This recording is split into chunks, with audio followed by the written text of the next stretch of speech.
Hi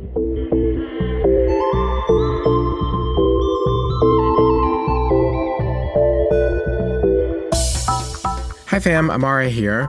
Welcome to the TransLash podcast, the show where we take a look at news and culture from a trans perspective.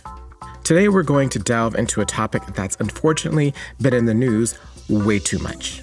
Trans people just living their lives and playing sports has been unnecessarily politicized. In fact, state lawmakers right now in at least 25 states are trying to stop trans students specifically from having the same opportunities as their cis peers, according to the ACLU. While the hate directed at trans people in athletics has gotten a lot of play in the media, the voices of these talented athletes are often left out of the conversation. So today, I'm sitting down with two incredible trans people who are breaking barriers in sports. First, we're going to hear from CeCé Telfer. She's the first openly trans woman to win a National Collegiate Athletic Association title. Not only was I targeted and threatened with death threats, we have an open campus, so it's not like we have gates where we can checkpoint people. No, anybody can come to the university. That's very unsettling. Plus, I'm going to talk to Chris Mosier, the first openly trans athlete to represent the U.S. in an international competition and six-time member of Team USA. I think there's just a lack of understanding of the fact that we are people and who we are as people. We are not monsters. We are not here to destroy sports. We are literally just people doing what we love. I just wanted to let everyone know that our first conversation with CeCé goes to some heavy places. That's why I'm giving a trigger warning here around anti-trans violence and death. So please take care of yourself while listening. Before we get to the show, I just wanted to thank all of our incredible listeners. You all are the reason we make this show. A tweet from a listener named K. Travis Bali really warmed my heart. He wrote, quote, "Really enjoyed listening to this week's @TransLash Media podcast. Science fiction is my favorite genre." Me too. "To hear how this literary art form can fuel Black trans liberation connected dots for me, highly recommended." Close quote. Thank you so much for lifting up our show. If you leave a nice review on Apple Podcast or shout us out on social media, I might just share your comment during the program. And with that, it's time for a bit of trans joy.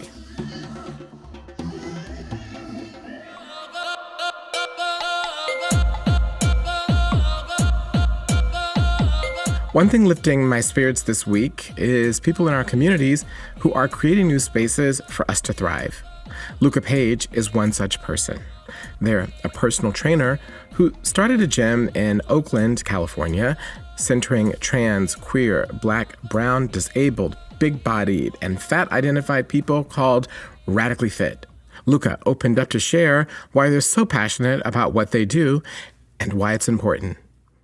People that are really marginalized in our communities, even within the smaller queer and trans communities, often have been taught that fitness is a luxury. And fitness is so rampantly filled with the toxicity of white supremacy that we are not really told from the get-go that these spaces should include us. And in fact, not just should include us, but there should be spaces that are specifically for us that allow us to move our bodies in whatever way we choose. Fitness isn't a luxury. Fitness, moving your body, that is a necessity for everybody, especially people that are in marginalized communities, because moving your body helps with mental and emotional health. Whenever something really traumatic has happened in my life or really hard, I always go back to moving my body to help me in really just being in my body and feeling safe in that way and feeling empowered in that way. And that's a huge part of why, I started working in community and providing a space for folks to come home to themselves through movement. Luca, thank you so much for the vital work you are doing. You are trans joy. The first athlete joining us today is the incredible and very apt CeCé Telfer. CeCé made history in 2019 when she became the first openly trans woman to win a National Collegiate Athletic Association title. It's a win that CeCé deserved to celebrate and to bask in with abandon. But the much-deserved high from her groundbreaking win was muddled by the anti-trans attacks that followed. And because of these anti-trans attacks directed at CeCé and other talented women like her, we've been hearing a lot of discussions about whether or not trans women belong in sports. But we hardly ever actually hear from athletes like CeCé. And they're almost never properly celebrated. That's why I'm honored to have CeCé here today and to properly recognize her historic and groundbreaking accomplishments. Yay. Thank you for joining me today, CeCé. I am so thrilled to be talking to you fresh off of training from Mexico City. Oh my gosh, Imara, thank you so much for having me. And the pleasure is mine being here. And yes, fresh off the boat from Mexico, kind of wish I was back where I'm actually, wanted. Well, you are wanted here. There are just some people that are noisy about not wanting you for all of the wrong reasons, of course. Yeah. So before we turn to that, let's talk about little CeCé. We'll call your younger self. I love that. Yeah. And when did she want to run? Like, how did running become such a passion in your life? I actually learned how to run in Jamaica. I think they inject it into your blood, something. I don't know what it is, but everybody there runs track at a very young age. It's like the first athletic sport that we're introduced to. And then I believe that it was grade school. Like I was really, really young, like 5 or 6, like maybe even younger. And how they implemented that was in the academic curriculum. So we didn't have that much time to have a strict gym class where they can get a whole bunch of little kids to like have the capacity and the mental span to stay still and listen to instructions. So they kind of incorporated it into the teaching. So for example, we would have to do like a math equation, like multiple choice, division, whatever it may be. They would get us to line up boy or girl, boy with girl with girl. It doesn't matter what sex or gender. And then they would run to the math equation, solve it as fast as they can, and run back to the start, which is the finish. The person that gets the question right wins the race. Not the person who wins the race gets the point. So that's kind of how it all started for me. So you started to run early. When did you realize that your gender was totally different than the one you had been assigned at birth? I realized at also a young age, but ignored it anyways because, once you are born to do things that are innate, you can't really go against that nature. Basically, you cannot go against your nature to be who you are. No matter how hard you try, like you always revert back to what your body's telling you. Like when you sleep, you can't stop yourself from breathing, for example. I couldn't stop myself from doing what my family wanted, which was, very sports-orientated, masculine, athlete, family person. So I kind of just like lived that little childhood life, like, go out with my friends and go play and come back and like be kind of like neutral in the house because everything I did was a problem. Becoming a teenager, it got even worse. I can't even put my hands in my pocket and that's too feminine. Take your hands out of your pocket. What are you doing? Everything slowly started to become an issue because my family saw what I was or who I am, but still decided to ostracize it or still decided to cut it out of their lives. More independent, more free. The more aggressive they were, the more they felt like they needed to control me to tell me what to do. You know what I mean? These two things began really early for you in your life. One you could express, right, through athleticism. The other one you couldn't. Yes. But you all moved to Canada. And then you went to university at Franklin Pierce. Yes. And there was and developed and extended your athleticism. And in 2018, I believe, is the year that you began to be able to run on the women's track team. Is that right? Was it 2018? Yes, that's correct. So in 2018, these two things were able to come together, right? Finally, your ability to be able to transition and to have all the rules changed so that you could run. When you stepped on the track as a woman for the first time who could express her athleticism. What was the response from your teammates, and what did you feel inside of yourself? Before even getting to that first track meet, they all made that clear. My teammates, my coaches, they all had a meeting, and my teammates were so supportive. They too was like, we have your back 100%, like we've always had it, and we will always stand up for you. And I'm trying so hard not to cry right now because, you know, my hormones are constantly like altering, and it makes me very emotional. I'm so grateful, so thankful to be able to compete as myself, my authentic self, to run free. Wow. So in 2018, that happens. 2019, all of that's fulfilled. Like, you go on to win a championship, first trans woman to win a collegiate championship. I think it's Division II. I think it was 400 meters. You made history. And right after that, you became a target. And you became a target of the son of the then president of the United States, Donald Trump Jr., who called even your being on the team a grave injustice, and, you know, having to explain people stuff such as about your hormone levels and all this other type of stuff that no one should have to explain. And I am wondering how that felt for you. How, you know, the 6 months after you won, when you were bearing the brunt of so many attacks as a young woman who had fulfilled her dream. If you can just talk about that.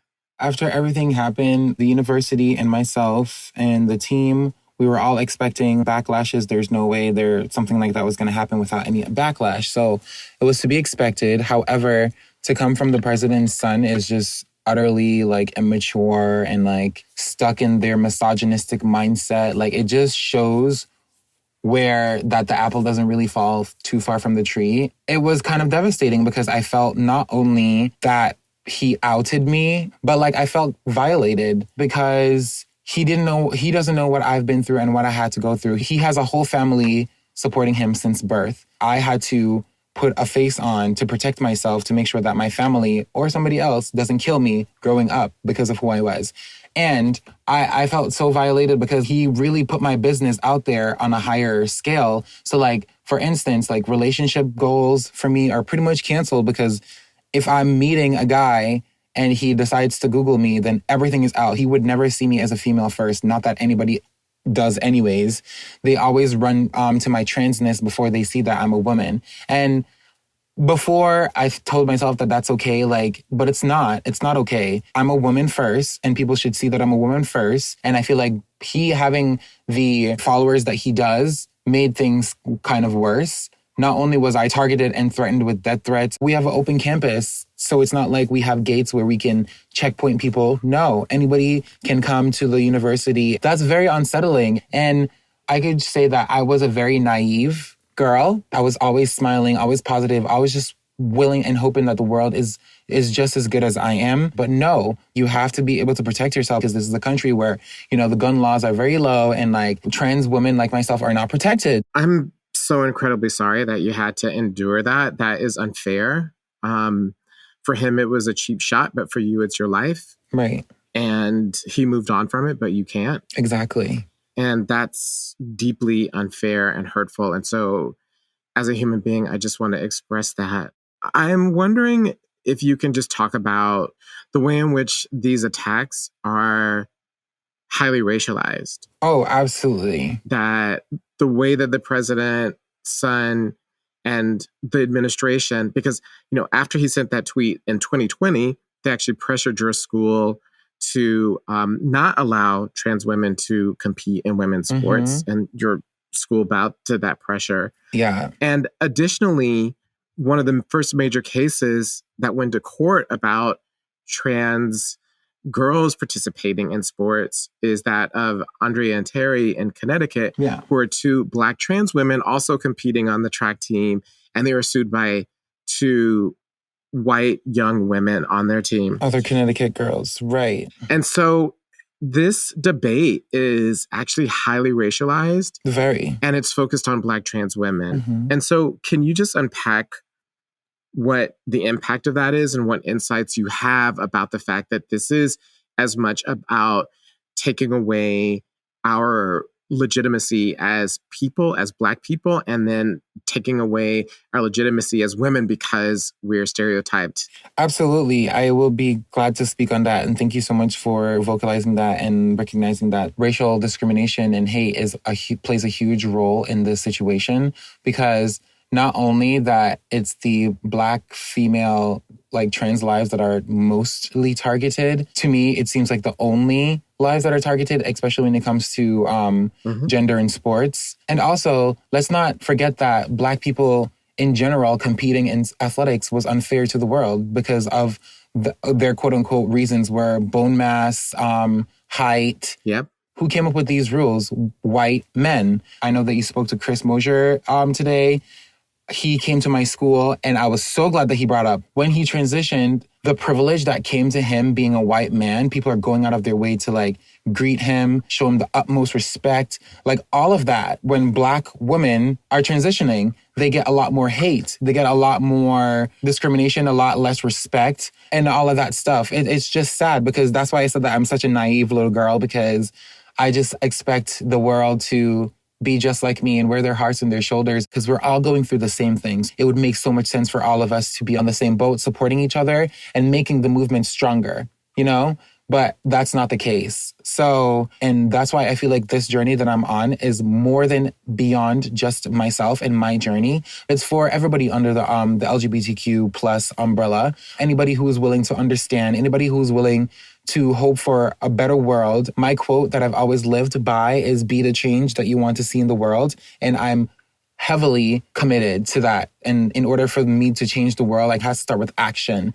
So seeing what is going on with individuals like myself and with Terry and Andrea, and I think it's so crazy that it happened around the same time that I came out, and I was really going through a dark time. And I was like, why do I have to be the only one? So I started Googling other athletes like myself, and come to find out I wasn't the only one. And it made me so much more happier and stronger that in this struggle alone, there are other people that are in it with me. And it makes me even more determined to show them that I'm here and I'm going to go harder than ever for us, for all of us, and for the cause. So kind of sucks that individuals decide that they want to go out of their way to make our lives harder by not including us in sports. One of the things that we use as outlets to make us better people, to get somewhere in life. You're absolutely right about all of that. Sadly, people forget that they're talking about other people. And I think that what you said just reminded us of that. Somehow, though, you have managed to keep going. It didn't crush you. You are right now looking forward and training to go to Tokyo for the Olympics next year. And I'm wondering how you keep going. I like proving people wrong. In order for me to do that, I have to do what I have to do to get there, and I'm going to prove them wrong. So far, 100% has proven my coach wrong every time I've told him that I was going to prove him wrong. So I'm going to keep that going. I'm showing up. I'm amplifying the voices that needs to be heard to prove to the world that we are here and there's nothing that you can do about it. Wow. And at this point, it's a matter of life or death. So if I'm not going to be able to live my life, kill me, period. The fact that you even have to set that up as a paradigm for yourself at this age is totally outrageous. Yeah, it's absolutely outrageous. And the thing that keeps replaying in my head is once I get to Tokyo, what is somebody like an assassination? I'm willing to get to that stage to be killed. I do not care. Go ahead. I'm already here. I'm not going to give up. But if that's what it takes is getting to the Olympic stage to die, I'm willing to die for the cause. And that's what I've come to. Whatever anybody says, yes, I deserve every single accolade I've won. I deserve every single title that I've had because it's mine. And I did it. And it is what it is. It's in the book. If you're going to cry about it, cry about it. Well, that perspective that you just gave us is honestly the voice of a champion. We trust that your worst fears will never be realized and that only your best hopes will be realized, that you will continue to win, that you will continue to succeed, that you will continue to thrive despite everything that people have thrown at you and will throw at you. And we are so gratified that you're on the show, and I know that we speak for our entire community, that we honor you, and thank you so much. And thank you so much for coming on. Thank you times 1,000, Imara. Thank you so much for having me.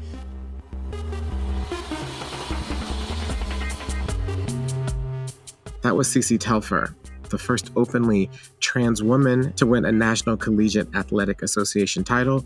CeCé is currently training for the 2021 Olympics in Tokyo. She started a GoFundMe campaign to help her get there. You can support CeCé by going to cecetelfer.com and shipping in.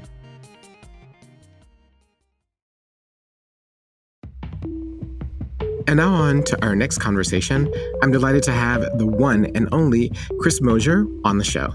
He's a talented athlete breaking ground for trans people in sports. And he's had many firsts.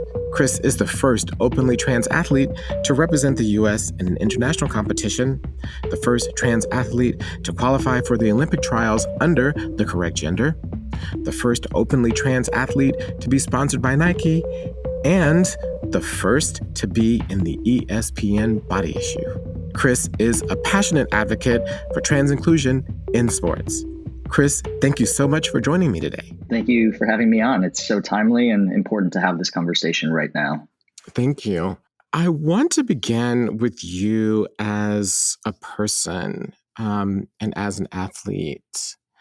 I'm wondering if you can talk first, take us back in time here to when you first knew of your gender identity and when you knew that athleticism was a core part of your identity as well. We have to go way, way back for this. I would say 4 years old is probably the earliest memories that I have, really, that I can think of, like conversations that I had. I remember a couple of distinct moments when I was 4 or 5 years old of playing in the neighborhood with my friends, of family members telling me that I couldn't run around in the yard with my shirt off because little girls don't do this. On a hot summer day where everybody else is running around in the sprinklers and playing baseball. Those moments really resonate for me today, but obviously at that time, I had no idea that there was a discrepancy between my identity and the way that people saw me in the world. Because I always just felt comfortable as myself. I felt like I knew what I liked. I knew what I didn't like. I knew how I wanted to show up in the world, even at the age of 4. As I got older, athletics and sports became the place where I could be a part of a team, where I could connect with my peers, where I felt like I really belonged, even if in the outside parts of the world, I didn't really fit in. Sport was that safe place for me. And so it seems as if is this correct, that even as you were moving through your gender identity, that sports and athleticism was kind of the thing that grounded you throughout?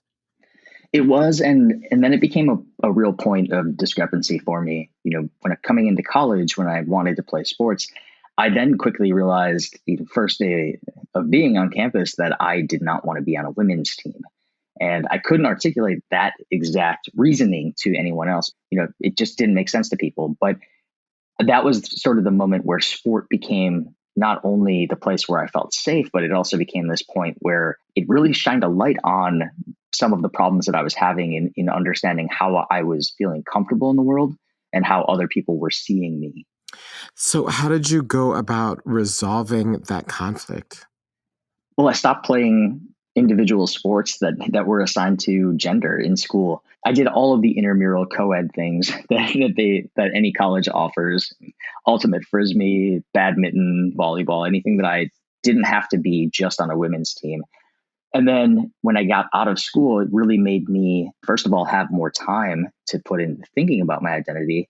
And then also gave me the opportunity to do individual sports, which I didn't have to be on a team. So, coming into running, cycling, triathlon, duathlon, all of those things were things that I could do just leaving my front door and not have to go into a locker room or a restroom assigned to a gender. I didn't have to go be on a team that was a women's team.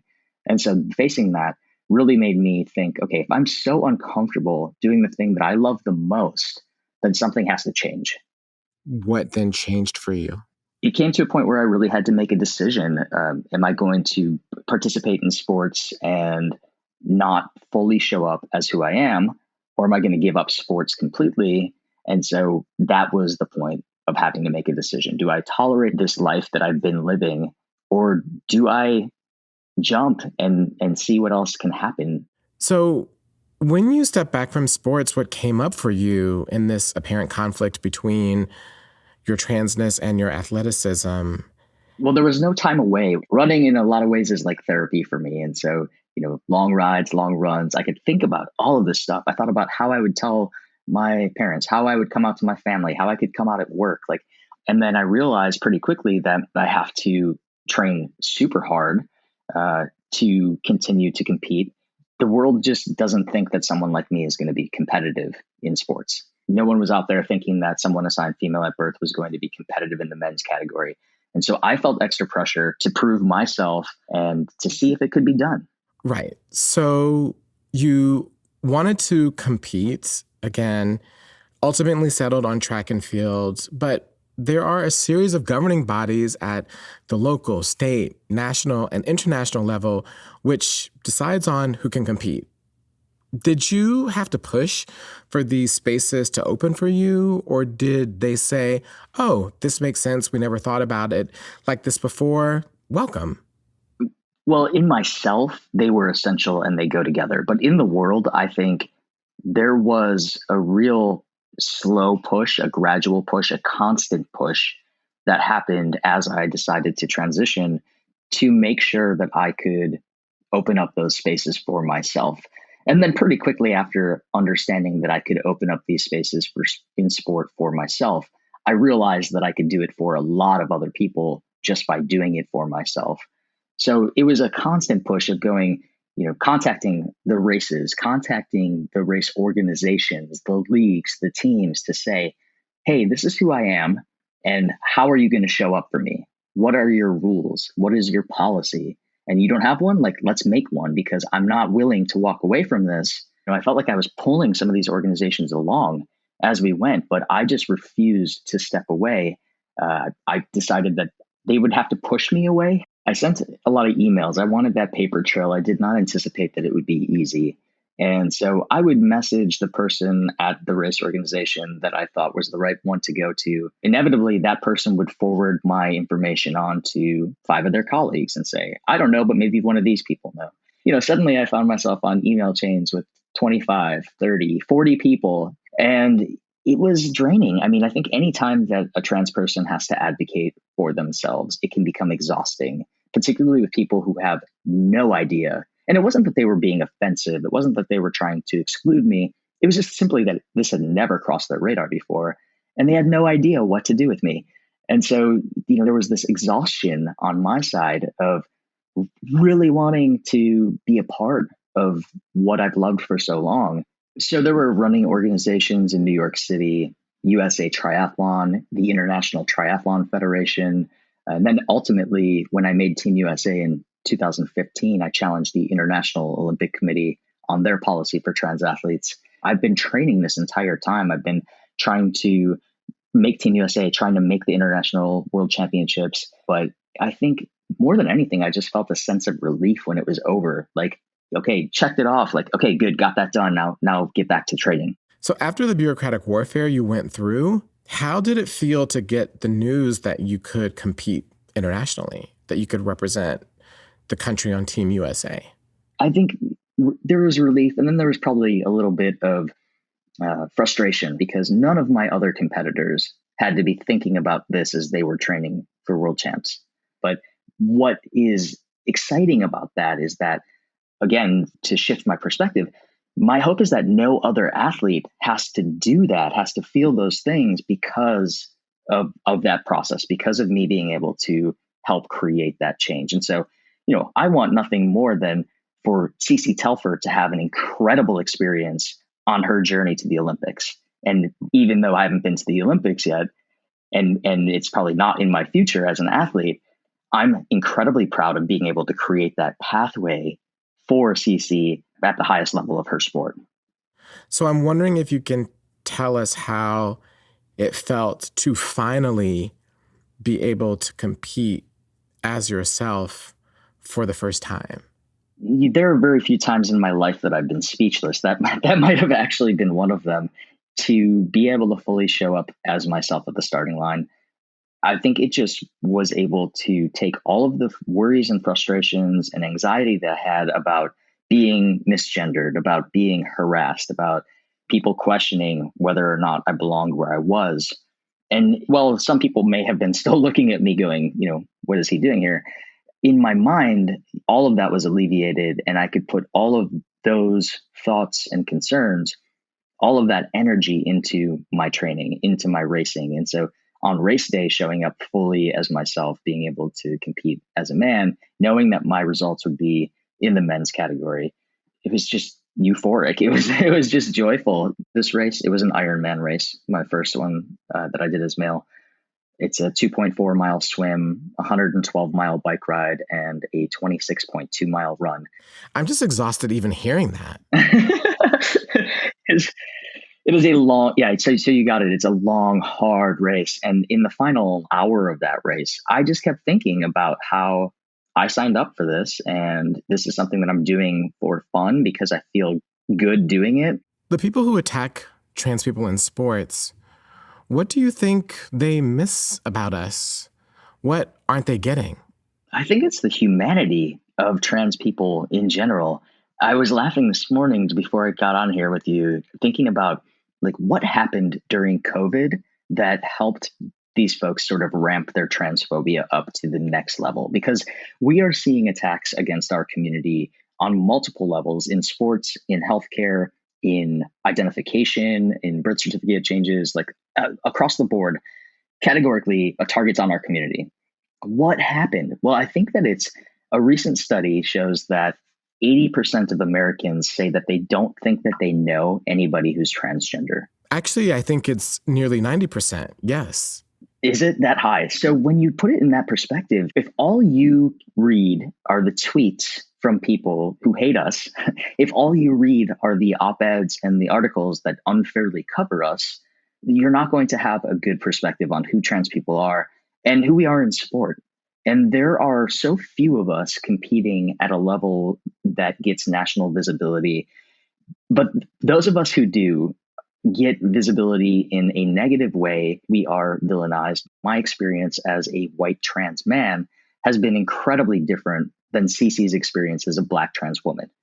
And so put it in that perspective of saying there's a racial component, there's a sexism component, a misogyny component. All of this gets factored in, and the media has taken off with some of these stories and sculpted these narratives that are completely inaccurate to say that trans people are dominating in sports. And so I think there's just a lack of understanding of the fact that we are people and who we are as people. We are not monsters. We are not here to destroy sports. We are literally just people doing what we love. What bothers you most about these attacks from the anti-trans right? I mean, apart from the ignorance, sometimes they can just be downright vicious. I am just raw about the way that kids are being treated. And I can't imagine actually not being upset, not being impacted by watching young people go to their state capitol and talk to lawmakers in session to testify about who they are as trans kids and what sport means to them and what it does for them to relate to their peers and the good things that they get out of it. And then to turn around and have those lawmakers misgender them right on the spot. I feel like we've worked so hard to create pathways for kids in sport that to now hear them being talked to and dismissed and invalidated in their identities, it hurts me deeply. And so along those lines, keeping in mind that these are children and children might be hearing all of this, I'm wondering what you would say to a younger version of yourself that might be out there right now.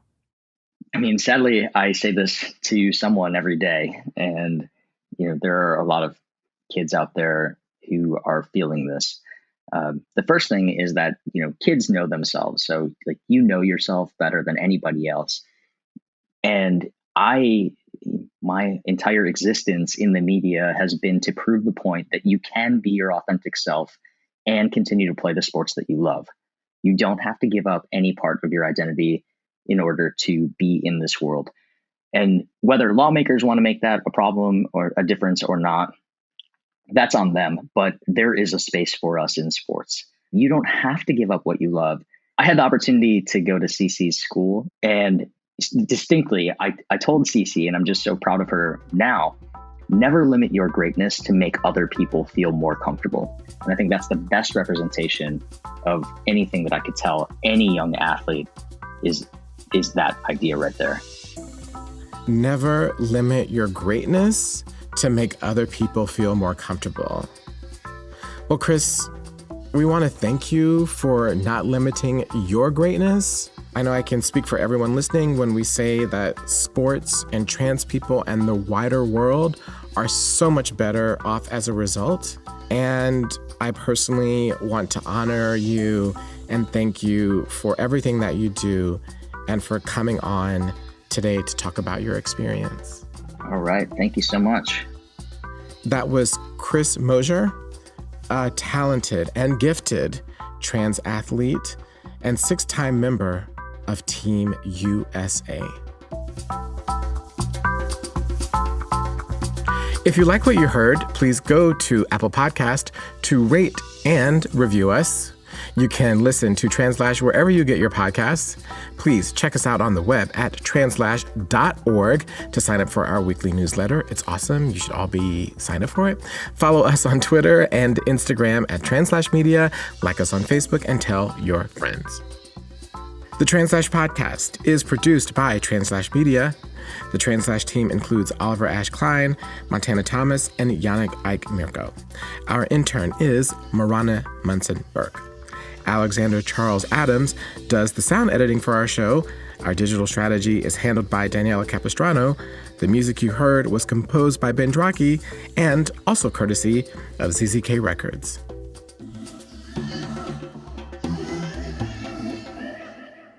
Hey, TransLash fam. So, I am going to tell you all about something that I did that I want you to check out. It's from earlier this week.